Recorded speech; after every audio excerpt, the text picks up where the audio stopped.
আসসালামু আলাইকুম, আমি বদিউজ্জামান। আপনারা দেখছেন ডেইলি নিউজ 24। আজকের সংবাদ: দুর্নীতি, লুটপাট, ডুবে গেছে সরকারের উপদেষ্টারা। জুলাইয়ের যাত্রাবাড়ি আলোচিত হত্যার মামলার আসামি পুলিশ কর্মকর্তাকে জামিন দেয়ায় শহীদ পরিবারের সদস্যরা অবস্থান নিয়েছে সচিবালয়ের মূল ফটকের সামনে। এতে যান চলাচল বন্ধ হয়ে গেছে সচিবালয়ের সামনের সড়কে। শহীদ পরিবারের দাবি, যে আদালত বৈষম্য বিরোধী হত্যার মামলার আসামিকে জামিন দিয়েছে, সে আদালতের বিচারকদের বহিষ্কার ও আইন উপদেষ্টা পদত্যাগের দাবি। এ দাবি জানান যাত্রাবাড়ি শহীদ ইমাম হোসেন কাইয়ুমের ভাই রবিউল। সকালে প্রেস ক্লাবের সামনে বিক্ষোভ সমাবেশে কথা বলেন তিনি। বলেন, নতুন বাংলাদেশ নির্মাণে শহীদদের ভূমিকা রয়েছে, সরকার তাদের আত্মত্যাগ ভুলে গেছে, তাই বিচারের জন্য রাস্তায় নামতে হয়েছে।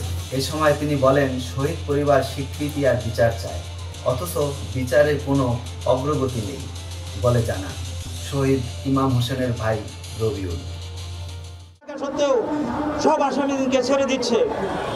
আমরা হতাশ, আমরা কোনো কুল কিনারা না পেয়ে আজকে এই দেশবাসীর সামনে হাজির হয়েছি।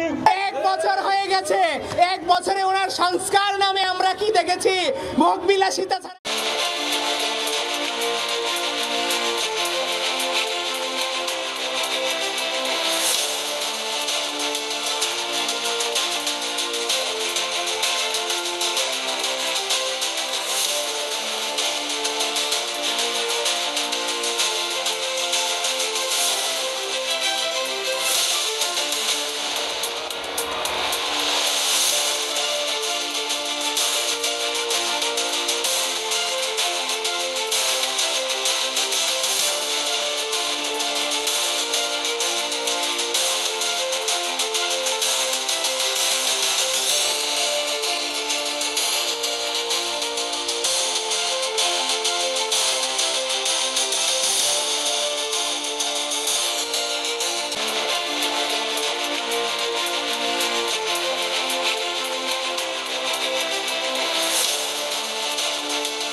ডেইলি নিউজ 24 আজকের সংবাদ এখানেই সমাপ্ত।